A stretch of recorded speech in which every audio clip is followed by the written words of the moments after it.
शांति। आज 10 सितंबर 2020 के मधुर महावाक्य है। आज की वाणी में बाबा कहे, तुम बच्चों की ये सच की नाव हिलती क्यों? उसका कारण बाबा ने बताया। बाबा कहे, इस समय दुनिया में झूठे भगवान भी बहुत निकल पड़े हैं। कोई अपने को भगवान कहलाता, कोई रिद्धि सिद्धि के आधार पर चमत्कार दिखाता, और चमत्कार को तो नमस्कार है ही है। तो इसीलिए बाबा कहे, तुम्हारी सच की नाव को भी हिलाने का प्रयत्न करते हैं, परंतु अंत में सबको मालूम पड़ेगा कि यहीं से सदगति का रास्ता मिलना है। तब बाबा कहे, अनेक आत्माएं आ जाएगी, तब तक ये नाव को हिलाते रहेंगे। सुनते हैं बाबा के मधुर महावाक्य। ओम शांति। मीठे बच्चे, बाप आए हैं तुम्हारी बैटरी चार्ज करने। जितना तुम याद में रहेंगे उतना बैटरी चार्ज होती रहेगी। प्रश्न है, तुम्हारी सच की बेड़ी को अर्थात नाव को तूफान क्यों लगते हैं? उत्तर है, क्योंकि इस समय आर्टिफिशियल बहुत निकल पड़े हैं। कोई अपने को भगवान कहते, कोई रिद्धि सिद्धि दिखाते। इसीलिए मनुष्य सच को परख नहीं सकते, सच की बेड़ी को हिलाने की कोशिश करते हैं। परंतु तुम जानते हो कि हमारी सच की नाव कभी डूब नहीं सकती।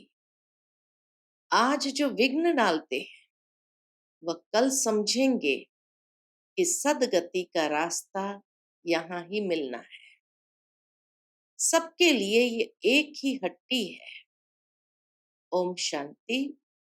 रूहानी बच्चों प्रति अथवा रूहों प्रति, क्योंकि रूह अथवा आत्मा सुनती है कानों द्वारा, धारणा आत्मा में होती है। बाप की आत्मा में भी ज्ञान भरा हुआ है। बच्चों को आत्म अभिमानी बनना है इस जन्म में। भक्ति मार्ग के 63 जन्म द्वापर युग से तुम देह अभिमान में रहते हो। 2 युग तक देह अभिमान में होने कारण बाबा कहे, यही समय है तुम्हें आत्म अभिमानी बनना है। आत्मा क्या है ये पता नहीं रहता है। आत्मा है जरूर, आत्मा ही शरीर में प्रवेश करती है। दुख भी आत्मा को ही होता है। कहा भी जाए, पतित आत्मा पावन आत्मा। तो बाबा कहे, पतित परमात्मा कभी नहीं सुना है। सर्व के अंदर परमात्मा अगर होता तो पतित परमात्मा हो जाए। कितनी सरलता से बाबा ने सर्वव्यापी की बात को समझाया कि अगर परमात्मा सब में होता फिर तो आत्मा जैसे पतित बनती, पावन बनती, तो परमात्मा के लिए भी यही कहेंगे फिर तो पतित परमात्मा।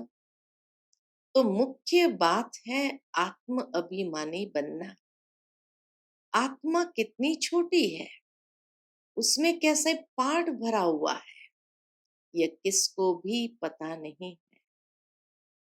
तुम तो नई बात सुनते हो, ये याद की यात्रा भी बाप ही सिखलाते हैं और कोई सिखला ना सके।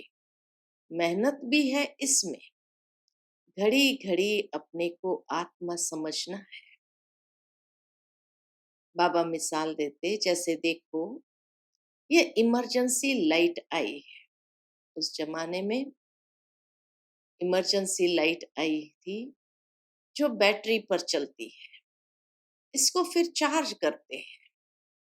बाप है सबसे बड़ी पावर। आत्माएं कितनी ढेर है, सबको उस पावर से भरना है। बाप है सर्वशक्तिमान। हम आत्माओं का उनसे योग नहीं होगा तो बैटरी चार्ज कैसे हो? सारा कल्प लगता है डिस्चार्ज होने में। अभी फिर बैटरी को चार्ज करना होता है। बच्चे समझते हैं हमारी बैटरी डिस्चार्ज हो गई है, अब फिर चार्ज करनी है। कैसे कैसे चार्ज करेंगे? बाबा कहते हैं मेरे से योग लगाओ। यह तो बहुत सहज समझने की बात है। बाप कहते हैं मेरे साथ बुद्धि योग लगाओ तो तुम्हारी आत्मा में पावर भरकर सतो प्रधान बन जाएगी। पढ़ाई तो है ही कमाई। पढ़ाई तो है कमाई। याद से तुम पावन बनते हो। आयु बड़ी होती है, बैटरी चार्ज होती है। कितना फायदा है बाबा से योग लगाने में।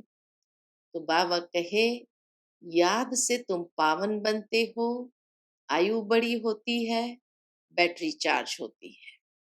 हर एक को देखना है कितना बाप को याद करते हैं। बाप को भूल जाने से ही बैटरी डिस्चार्ज होती है। कोई का भी सच्चा कनेक्शन नहीं है। सच्चा कनेक्शन है ही तुम बच्चों का। बाप को याद करने बिगर ज्योति जगेगी कैसे? ज्ञान भी सिर्फ एक बाप ही देते हैं। तुम जानते हो ज्ञान है दिन, भक्ति है रात। फिर रात से होता है वैराग्य। सतयुग त्रेता युग है ज्ञान के प्रारब्ध का समय। द्वापर कलयुग है भक्ति। और फिर संगम पर बाबा कहे वैराग्य। फिर दिन शुरू होना नेचुरल है। रात पूरी होगी तो दिन शुरू होता है। बाप कहते हैं रात को भूलो, अब दिन को याद करो। स्वर्ग है दिन, नरक है रात। तुम बच्चे अब चैतन्य में हो। ये शरीर तो विनाशी है, मिट्टी का बनता है, मिट्टी में मिल जाता है। आत्मा तो अविनाशी है ना। बाकी बैटरी डिस्चार्ज होती है। अभी तुम कितने समझदार बनते हो। तुम्हारी बुद्धि चली जाती है घर में। वहां से हम आए हैं, यहाँ सूक्ष्म वतन का तो मालूम पड़ गया। वहां चार भुजाएं विष्णु की दिखाते हैं। यहाँ तो चार भुजा होती नहीं। यह किसको भी बुद्धि में नहीं होगा कि ब्रह्मा सरस्वती फिर लक्ष्मी नारायण बनते हैं। इसलिए विष्णु को चार भुजा दी है। सिवाय बाप के कोई समझा न सके। आत्मा में ही संस्कार भरते हैं। आत्मा ही तमो प्रधान से फिर सतो प्रधान बनती है। आत्माएं ही बाप को पुकारती है, ओ बाबा हम डिस्चार्ज हो गए, अब आप आओ, हमको चार्ज होना है। अब बाप कहते हैं जितना याद करेंगे उतना ताकत आएगी। बाप से बहुत लव होना चाहिए। बाबा हम आपके हैं। प्यार से बाबा कहना चाहिए बाबा हम आपके हैं। आपके साथ ही घर जाने वाले हैं। जैसे पियर घर से ससुर घर वाले ले जाते हैं ना। यहाँ तुमको दो बाप मिले हैं श्रृंगार कराने वाले। दो बाप मिले हैं जो हमें श्रृंगार कराते। श्रृंगार भी अच्छा चाहिए, अर्थात सर्वगुण संपन्न बनना है। अपने से पूछना है मेरे में कोई अवगुण तो नहीं है। मनसा में भल तूफान आते हैं, कर्मणा से तो कुछ नहीं करता। साकार बाबा के समय ये बात बाबा कहते थे कि मनसा में भल तूफान आए, कर्मणा में नहीं करना। लेकिन अव्यक्त बाप दादा तो और भी हमें सूक्ष्म स्थिति में ले जाते हैं। बाबा कहे मनसा में भी तूफान नहीं आना चाहिए। तो इसीलिए संपन्न बनना है, संपूर्ण बनना है, तो मनसा में भी तूफान नहीं आना चाहिए। तो बाबा कहे मनसा में भल तूफान आते हैं, कर्मणा से तो कुछ नहीं करता। देखो अपने को, किसको दुख तो नहीं देता। बाप है दुख हरता सुख करता। हम भी सबको सुख का रास्ता बताते हैं। बाबा बहुत युक्तियां बतलाते रहते हैं। तुम तो हो सेना, तुम्हारा नाम ही है प्रजापिता ब्रह्मा कुमार कुमारियां। कोई भी अंदर आए, पहले पहले तो ये पूछो कि कहाँ से आए। सेवा की विधि बाबा बताते कि कोई भी आते हैं तो उनसे पूछो कहाँ से आए हो, किसके पास आए हो। कहेंगे हम बीके के पास आए हैं। अच्छा, ब्रह्मा कौन है? प्रजापिता ब्रह्मा का नाम कभी सुना है? हाँ, प्रजापिता के तो तुम भी बच्चे हो। प्रजा तो सब हो गए ना। तुम्हारा बाप है, तुम सिर्फ जानते नहीं। प्रजापिता ब्रह्मा भी तुम्हारा अलौकिक बाप है, सिर्फ बाबा कहे तुम जानते नहीं। ब्रह्मा भी जरूर किसी का बच्चा होगा ना। उनके बाप का कोई शरीर तो देखने में नहीं आता है। ब्रह्मा विष्णु शंकर इन तीनों के ऊपर है शिव बाबा। त्रिमूर्ति शिव कहा जाता है, तीनों का रचयिता। ऊपर में है एक शिव बाबा, फिर है तीन।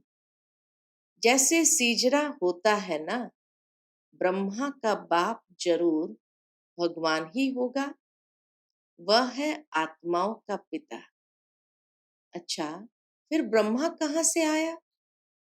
बाप कहते हैं मैं इनमें प्रवेश कर इनका नाम रखता हूं ब्रह्मा। तुम बच्चों के नाम रखे तो इनका भी नाम रखा ब्रह्मा। कहते हैं यह मेरा दिव्य अलौकिक जन्म है।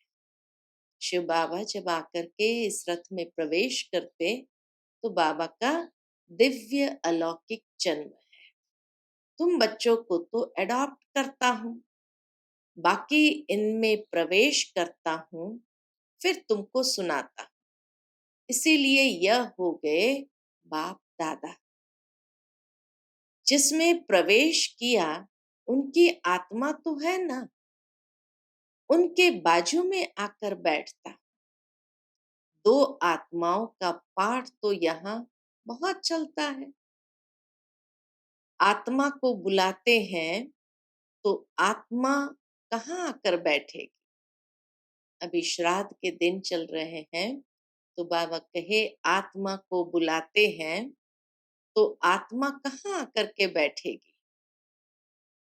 जरूर ब्राह्मण के बाजू में आकर बैठेगी। यह भी दो आत्माएं हैं, बाप और दादा।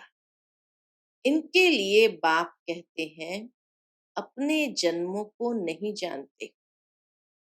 तुमको भी कहते हैं तुम अपने जन्मों को नहीं जानते थे।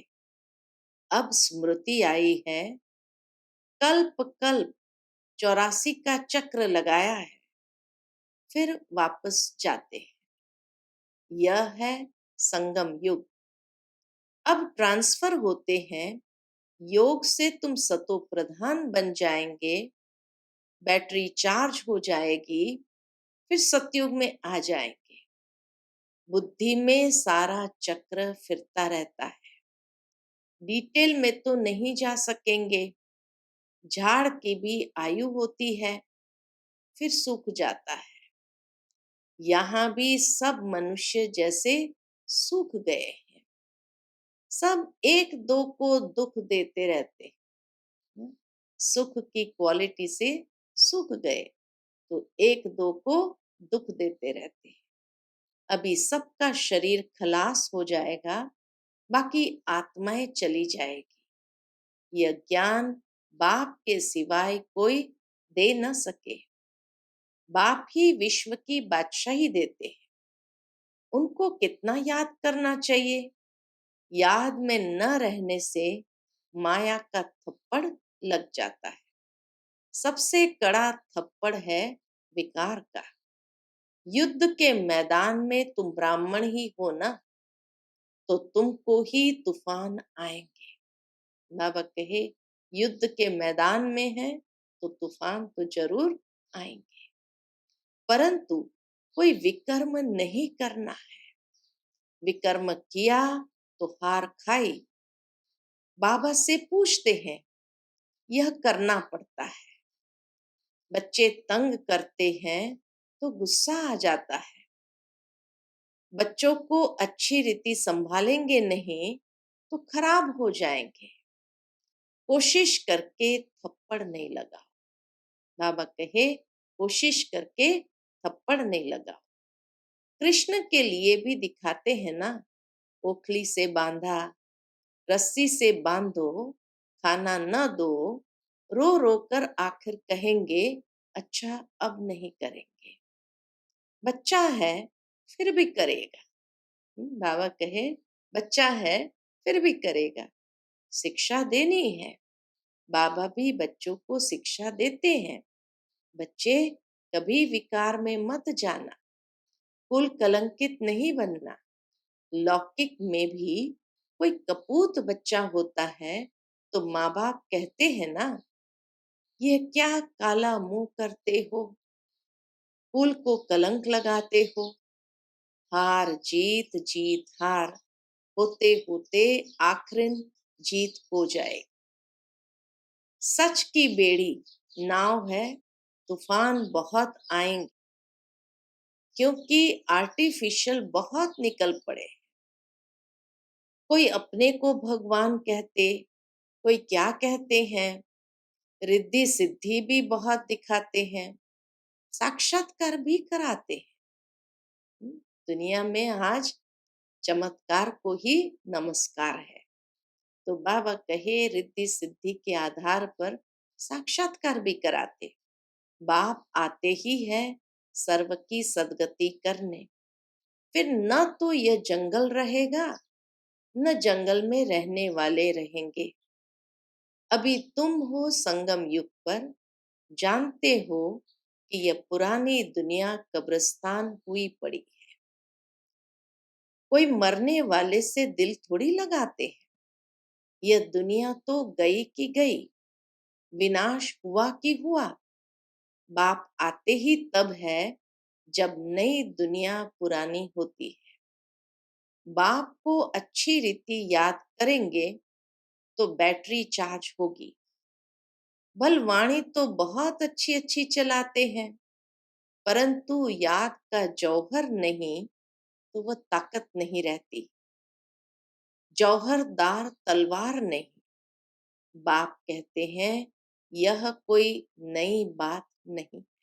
5000 वर्ष पहले भी आए थे। बाप पूछते हैं आगे कब मिले हो। शुरू शुरू में जब बहनें भाई बहनों को ले आते थे साकार बाबा के पास, तो साकार बाबा पूछते थे, परीक्षा लेते थे कि ज्ञान को कितना अपने में हजम किया है। तो बाबा पूछते थे आगे कब मिले हो, तो कहते हैं कल्प पहले मिले थे। कोई फिर कह देते ड्रामा आप ही पुरुषार्थ कराएगा। अच्छा, अब ड्रामा पुरुषार्थ करा रहा है ना, तो करो। एक जगह बैठ तो नहीं जाना है। जिन्होंने कल्प पहले पुरुषार्थ किया है वो करेंगे। अभी तक जो आए नहीं है वह आने हैं। जो चलते चलते भाग गए, शादी आदि जाकर की, उनका भी ड्रामा में पार्ट होगा, तो आकर फिर पुरुषार्थ करेंगे। जाएंगे कहाँ। बाप के पास ही सबको पूंछ लटकाना पड़ेगा।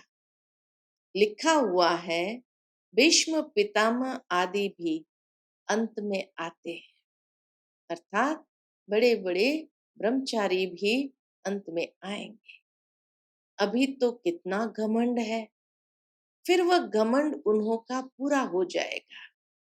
तुम भी हर 5,000 वर्ष के बाद पाठ बजाते हो, राजाई लेते हो, गंवाते हो, दिन प्रतिदिन सेंटर्स बढ़ते जाते हैं। भारतवासी जो खास देवी देवताओं के पुजारी है, उनको समझाना है। सतयुग में देवी देवता धर्म था, तो उनकी पूजा करते हैं। क्रिश्चियन लोग क्राइस्ट की महिमा करते हैं। हम आदि सनातन देवी देवता धर्म की महिमा करते हैं। वह किसने स्थापन किया? वो लोग समझते हैं कृष्ण ने स्थापन किया, तब उनकी पूजा करते रहते हैं। तुम्हारे में भी नंबरवार है, कोई कितनी मेहनत करते हैं, कोई कितनी। दिखाते हैं ना, गोवर्धन पर्वत को उंगली पर उठा लिया। अब ये पुरानी दुनिया है, सब चीजों से ताकत निकल गई है। सोना भी खानियों से नहीं निकलता है। स्वर्ग में तो सोने के महल बनते हैं। अभी तो गवर्नमेंट तंग हो जाती है, क्योंकि कर्जा देना पड़ता है। वहां तो अथाह धन है, दीवारों में भी हीरे जवाहरत लगे रहते हैं। हीरो की जड़त का शौक रहता है, वहां धन की कमी नहीं। कारों का खजाना रहता है। अल्लाह अव्वल दिन का भी एक खेल दिखाते, ठका करने से महल निकल आता है।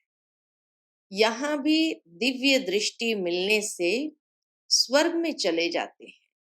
वहां प्रिंस प्रिंसेस के पास मुरली आदि सब चीजें हीरो की रहती है। यहाँ तो कोई ऐसी चीज पहनकर बैठे तो क्या होगा? लूट कर ले जाएंगे, छुरा मार करके भी ले जाएंगे।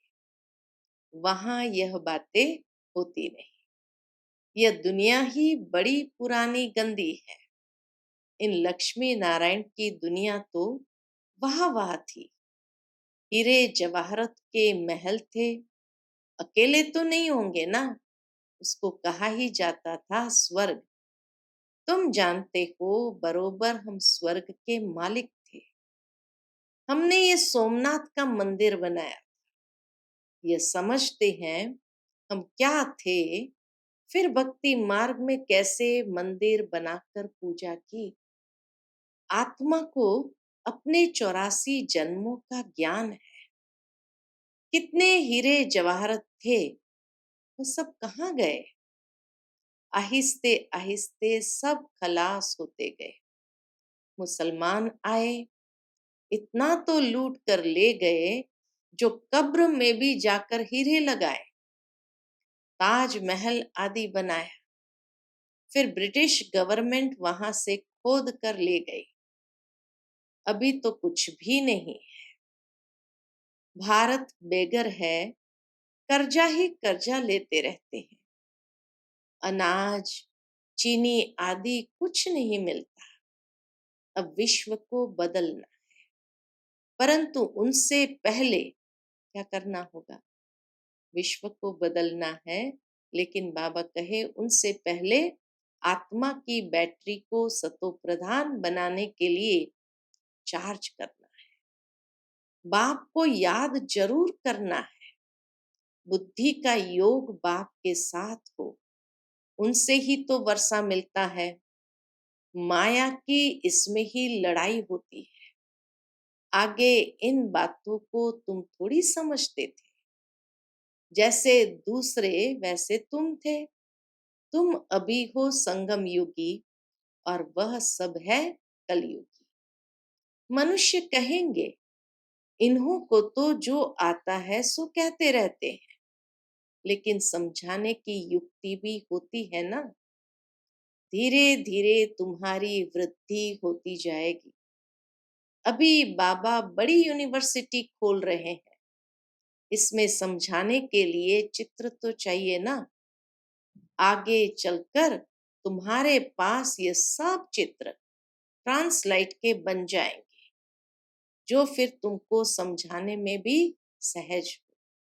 तुम जानते हो, हम अपनी बादशाही फिर से स्थापन कर रहे हैं, बाप की याद और ज्ञान से। हम अपनी बादशाही फिर से स्थापन कर रहे हैं, कैसे? याद और ज्ञान से। माया बीच में बहुत धोखा देती है। बाप कहते हैं, धोखे से बचते रहो। युक्तियां तो बतलाते रहते हैं, मुख से सिर्फ इतना बोलो कि बाप को याद करो तो तुम्हारे विकर्म विनाश होंगे और तुम ये लक्ष्मी नारायण बन जाएंगे। ये बैजेस आदि भगवान ने खुद बनवाए हैं, तो इनका कितना कदर होना चाहिए। बाबा कहे, ये बैज ही सच्ची गीता है, तो इनका कितना कदर होना चाहिए। अच्छा, मीठे मीठे सिकिलदे बच्चों प्रति माता पिता बाप दादा का याद प्यार और गुड मॉर्निंग। रूहानी बाप की रूहानी बच्चों को नमस्ते। हम सभी रूहानी बच्चों की रूहानी माता पिता बाप दादा को याद प्यार, गुड मॉर्निंग और नमस्ते नमस्ते। शुक्रिया बाबा, शुक्रिया। आज की मुरली से धारणा के लिए मुख्य सार है।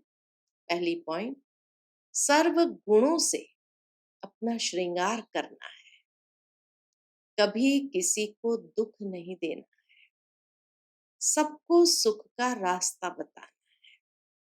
दूसरी पॉइंट, सारी दुनिया कब्रिस्तान हुई पड़ी है, इसलिए इससे दिल नहीं लगानी है।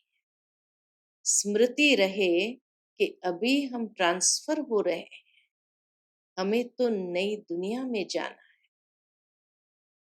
आज की मुरली का मीठा वरदान, प्रवृत्ति में रहते मेरेपन का त्याग करने वाले सच्चे ट्रस्टी मायाजीत भव।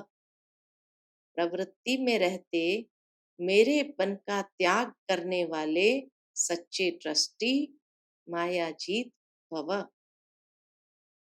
जैसे गंदगी में कीड़े पैदा होते हैं, वैसे ही जब मेरापन आता है तो माया का जन्म होता है। माया जीत बनने का सहज तरीका है, स्वयं को सदा ट्रस्टी समझो। माया जीत बनने का सहज तरीका है, स्वयं को सदा ट्रस्टी समझो। ब्रह्मा कुमार माना ट्रस्टी। ट्रस्टी की किसी में भी अटैचमेंट नहीं होती, क्योंकि उनमें मेरापन नहीं होता। गृहस्थी समझेंगे तो माया आएगी, और ट्रस्टी समझेंगे तो माया भाग जाएगी।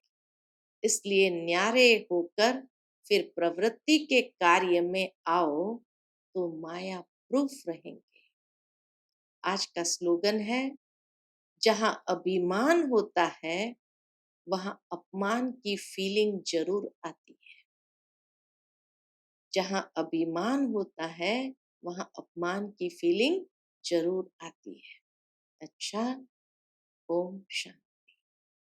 To watch Peace of Mind channel videos on YouTube, subscribe us on youtube.com/tvpeaceofmind.